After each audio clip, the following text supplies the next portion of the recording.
JEE में 2026 में question आया था। तो क्वेश्चन को समझे पहले। बी आपके पास इलेक्ट्रिक पोटेंशियल गिवन है, X Y is given by V is equal to 5x² minus Y square V electric field. तो कहने का मतलब अगर इन्होंने क्वेश्चन में वी गिवन है आपके पास, तो इलेक्ट्रिक फील्ड आपने फाइंड करनी है। तो ऐसा कुछ क्वेश्चन जब भी आता है तो हम यूज़ करेंगे डेरिवेटिव। तो हमेशा आपने याद रखना है, तो हम यूज़ करेंगे डेरिवेटिव। इसके रिवर्स अगर ई की वैल्यू आपके पास गिवन होती और आपने v फाइंड करनी है तो हम यूज़ करेंगे इंटीग्रेशन। तो ये आपने हमेशा याद रखनी है वैल्यू। अगर आपके पास e गिवन होगी, v फाइंड करनी है तो इंटीग्रेशन। अगर v गिवन है, e फाइंड करनी है तो हम डेरिवेटिव। तो यहाँ पे पोटेंशियल ग्रेडियंट का फार्मूला यूज़ करेंगे, E is equal to minus D B upon D X I cap minus D V upon D Y into J cap.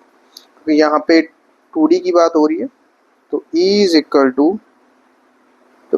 Equal to minus d upon D x, v की value put कर देते हैं यहाँ पे, x square minus Y square i cap, यहाँ पे 5 minus d upon D y 5x square minus Y square into जे cap. तो अगर देखें y तो कांस्टेंट है, derivative with respect to x कर रहे हैं, तो इसकी वैल्यू क्या रही, 0 रही।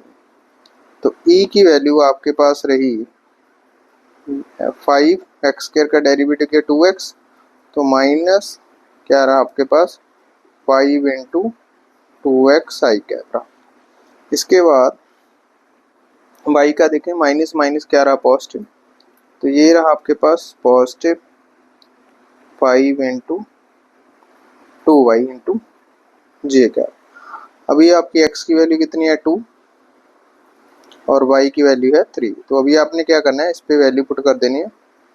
तो e इज इक्वल टू आपके पास क्या रहा, x की वैल्यू क्या थी 2 पुट की है आपने, 2 2 4 5 इन 20 मीन्स ये आपके पास रहा 20 आई कैप प्लस यहाँ पे देखें 5 y की वैल्यू आपके पास कितनी है 3 गिवन है, तो 3 6 30, तो 30 जे कैप। तो अकॉर्डिंग टू दैट आपके पास जो आंसर आया इस क्वेश्चन का वो आया ए ऑप्शन आया।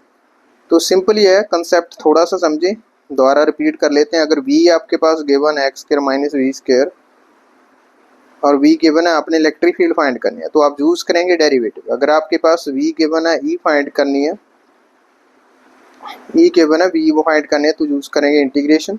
e का फार्मूला क्या होता है, e is equal to minus D V by D X. अगर यहाँ पे 3D होता तो एक टर्म और आ जानी थी आपकी, k कैप आ जानी थी। तो e is equal to X के, यहाँ पे y क्या था कांस्टेंट है तो 0 आ गया। यहाँ पे आपके पास y के विद रिस्पेक्ट कर रहे हैं और x की वैल्यू क्या रही, कांस्टेंट रही। तो नेक्स्ट हमने x और y किस पॉइंट पे इलेक्ट्रिक फील्ड निकालनी है, तो x और y की वैल्यू पुट की। तो अभी आपके पास क्या आ गया, इसकी वैल्यू पुट करेंगे तो ए ऑप्शन आपका करेक्ट आया। तो जेई में 2026 में क्वेश्चन आया था जी।